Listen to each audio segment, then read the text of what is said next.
Bismillahirrahmanirrahim. Assalamualaikum warahmatullahi wabarakatuh. Perkenalkan, nama saya Cecep Akbar Barokah, mahasiswa Universitas Cyber Asia, program studi manajemen. Yang saya hormati Bapak Farid Al-Rizki selaku dosen pembimbing pada proposal penelitian saya ini, dan juga selaku dosen pada mata kuliah metodologi penelitian manajemen. Izinkan saya mempresentasikan pengaruh kepemimpinan dan motivasi kerja terhadap kinerja guru pada Yayasan Asatya Insan Sejahtera Gunung Sari Pamijahan Bogor.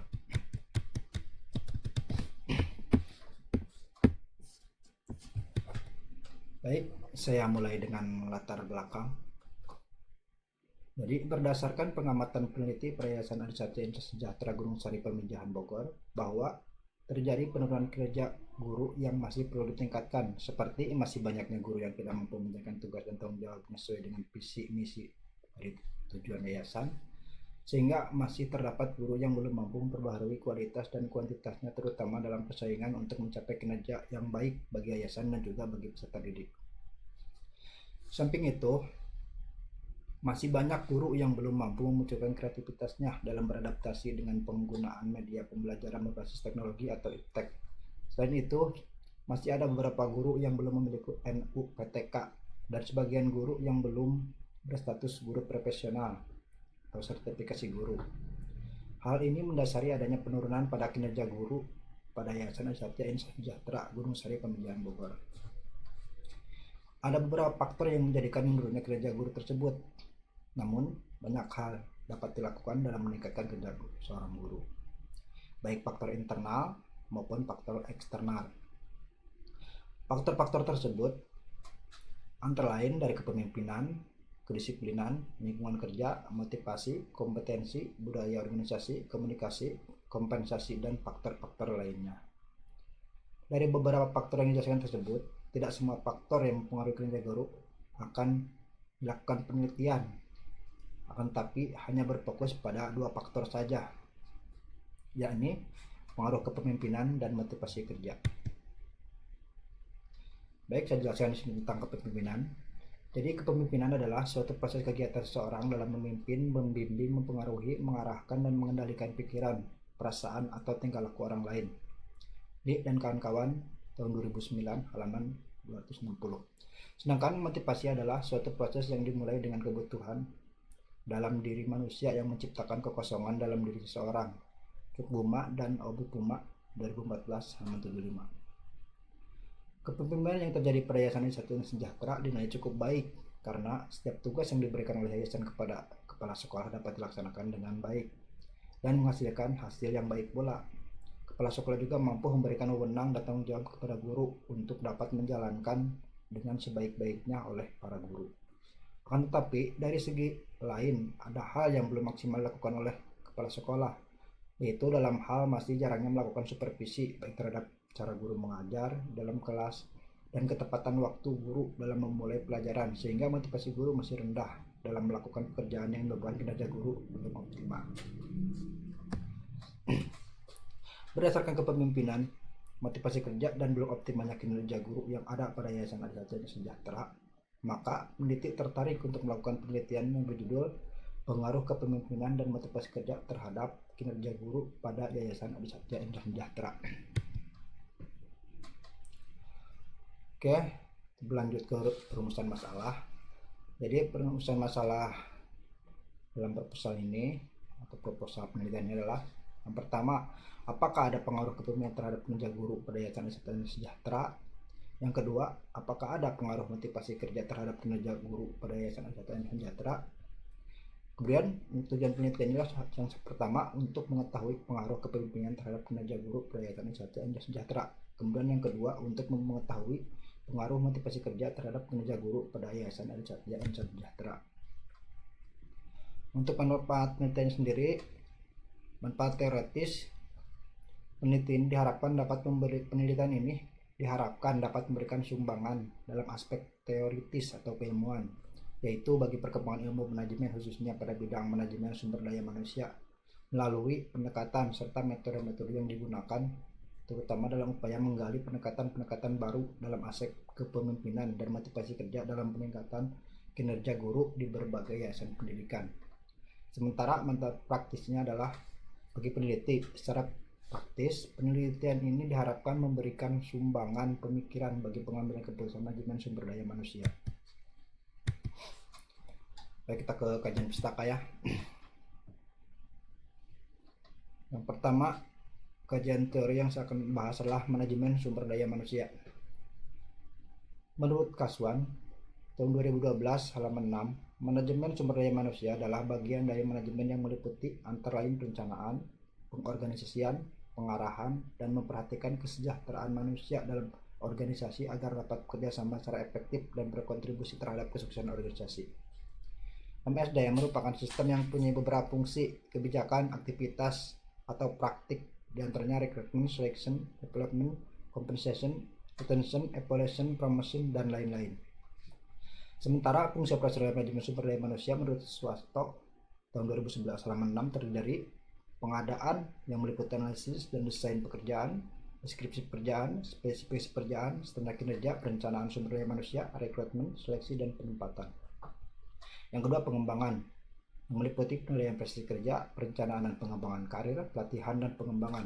Yang ketiga, kompensasi meliputi proses pekerjaan, proses kompensasi finansial, dan kompensasi non finansial. Yang keempat, pengintegrasian meliputi kepemimpinan, komunikasi, dan motivasi. Yang kelima, pemeliharaan meliputi keselamatan, kesehatan kerja, dan hubungan perburuhan. Dan yang keenam, pemisahan meliputi pemutusan hubungan kerja secara sukarela dan pemutusan hubungan kerja secara tidak sukarela. Kemudian kinerja. Pengertian kinerja menurut UH tahun 2013 secara konseptual, kinerja pada dasarnya dapat dilihat dari dua segi, yaitu kinerja karyawan secara individu dan kinerja organisasi. Kinerja guru adalah kemampuan yang ditunjukkan oleh guru dalam melaksanakan tugas atau pekerjaannya. Menurut Suswanto tahun 2016 halaman 188. Penilaian kinerja guru menurut Suratman Purnomo 2017, sistem penilaian kinerja guru adalah sebuah sistem penilaian kerja berbasis bukti evidence based evaluation yang didesain untuk mengevaluasi tingkatan kinerja guru secara individu dalam melaksanakan tugas utamanya sebagai guru profesional. Tujuan dan manfaat penilaian kinerja guru adalah untuk mengukur berbagai aktivitas guru yang dinilai oleh sekolah untuk dijadikan acuan dalam memberikan informasi terhadap prestasi guru. Kemudian faktor-faktor yang mempengaruhi kinerja guru. 1. Kualitas dan kemampuan pegawai yang berhubungan dengan pendidikan, pelatihan, etos kerja, motivasi kerja, sikap mental, dan kondisi fisik pegawai. Yang kedua, sarana pendukung, yaitu hal yang berhubungan dengan lingkungan kerja dan hal yang berhubungan dengan kesehatan pegawai. Yang ketiga, suprasarana, yaitu hal-hal yang berhubungan dengan kebijaksanaan pemerintah dalam hubungan industrial manajemen. Indikator-indikator yang mempengaruhi kinerja guru. 1. Kualitas atau mutu yang merupakan suatu tingkatan di masa proses atau hasil dari penyelesaian suatu kegiatan pendekatan kesempurnaan. Yang kedua, kuantitas atau jumlah yang dihasilkan oleh seorang. Yang ketiga, waktu atau jangka waktu. Yang keempat, kerjasama antar karyawan dan antar pimpinan. Yang kelima, penekanan biaya yang dianggarkan sebelum aktivitas dijalankan. Yang keenam, pengawasan agar tidak terjadi penyimpangan dan memudahkan untuk melakukan koreksi dan perbaikan dengan cepat. Kemudian yang kedua, kepemimpinan. Menurut Lee dan kawan-kawan 260, kepemimpinan adalah seluruh proses kegiatan seseorang dalam membimbing, mengaruhi, mengarahkan, dan mengendalikan pikiran, perasaan, atau tingkah laku orang lain. Sementara fungsi kepemimpinan dikelompokkan dalam dua dimensi. Yang pertama, dimensi yang berkenaan dengan tingkat kemampuan mengarahkan atau direction dalam tindakan atau aktivitas pemimpin. Yang kedua, dimensi yang berkenaan dengan tingkat dukungan atau support atau keterlibatan orang-orang yang dipimpin dalam melaksanakan tugas-tugas pokok kelompok atau organisasi. Kemudian tipe-tipe kepemimpinan ada tipe autokratik, tipe kendali bebas, dan juga ada tipe paternalistik. Kemudian faktor-faktor yang mempengaruhi kepemimpinan. Menurut Setiawan dan Mahid tahun 2013 halaman 31, faktor yang mempunyai relevansi atau pengaruh positif terhadap proses kepemimpinan dalam organisasi itu kepribadian, harapan dan perilaku atasan, karakteristik, kebutuhan tugas, iklim dan kebijaksanaan organisasi, harapan dan perilaku rekan. Sementara indikator-indikator yang mempengaruhi kepemimpinan, 1. Kemampuan analitis, 2. Keterampilan yang berkomunikasi. Ketiga, keberanian. Yang keempat, kemampuan mendengar. Kelima, ketegasan.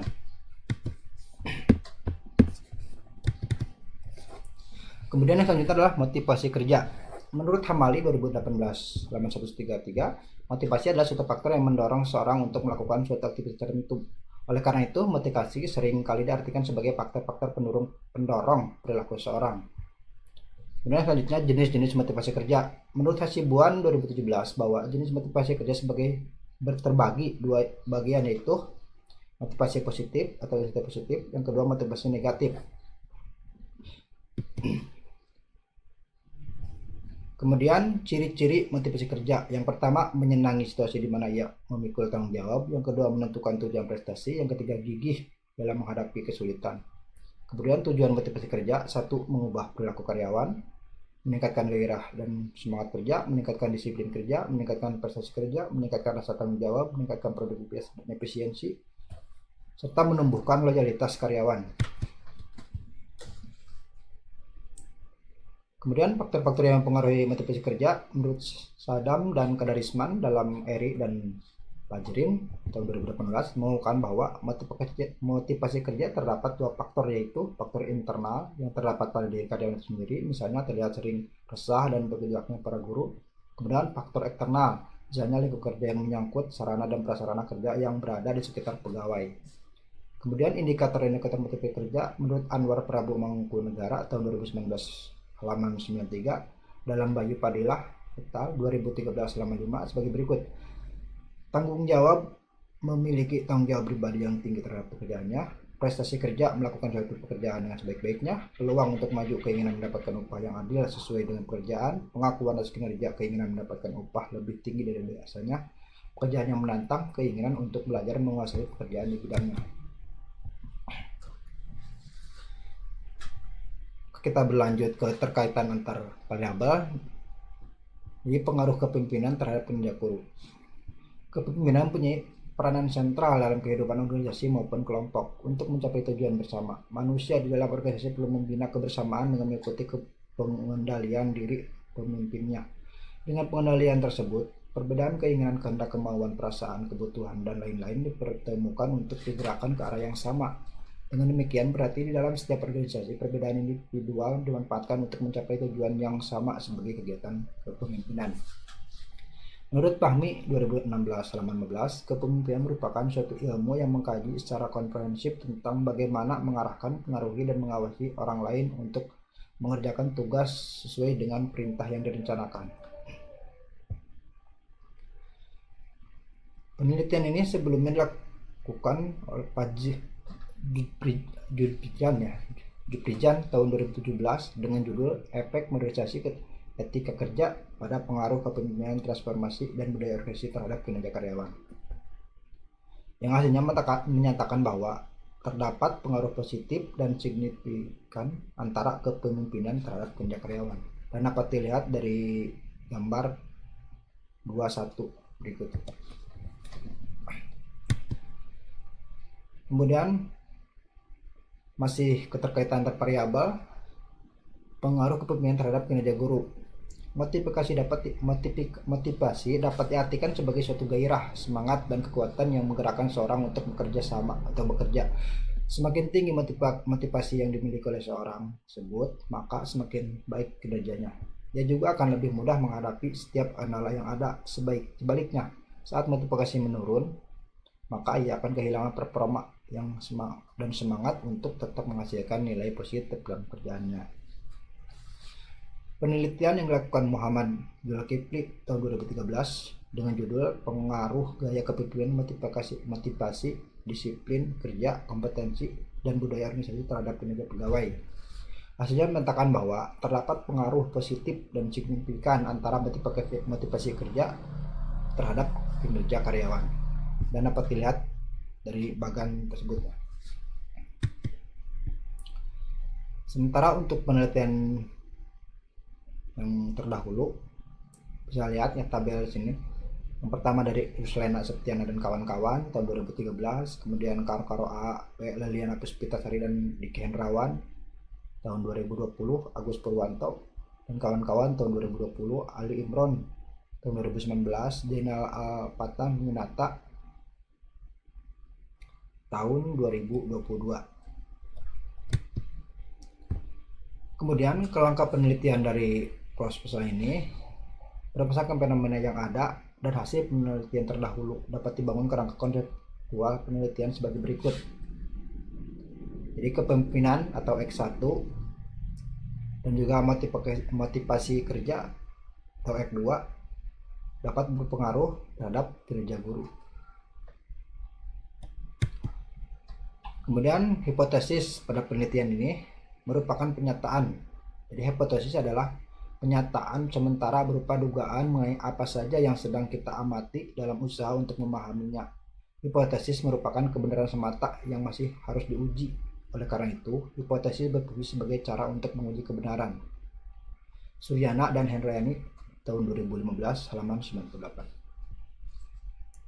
Jadi berdasarkan uraian di atas, peneliti mengajukan hipotesis sebagai berikut. Yang pertama, ada pengaruh signifikan kepemimpinan terhadap kinerja guru pada Yayasan Wisata Indah Sejahtera. Kemudian yang kedua, ada pengaruh signifikan motivasi kerja terhadap kinerja guru pada Yayasan Wisata Indah Sejahtera. Oke, kita lanjut ke metode penelitian. Jadi jenis penelitian yang digunakan dalam penelitian ini adalah penelitian kuantitatif. Penelitian kuantitatif merupakan salah satu jenis penelitian yang spesifikasinya adalah sistematis, terencana, dan struktur dengan jelas sejak awal hingga pembuatan desain penelitiannya. Atau biasanya dapat dicirikan dengan angka-angka.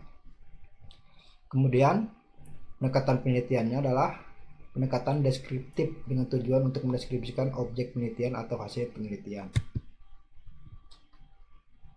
Kemudian sumber data dari penelitian ini adalah yang pertama, sumber data primer, data diperoleh langsung sumber aslinya yaitu pihak Yayasan Wisata Indah Sejahtera yang terlibat secara langsung dalam penelitian melalui wawancara, kuesioner, dan observasi.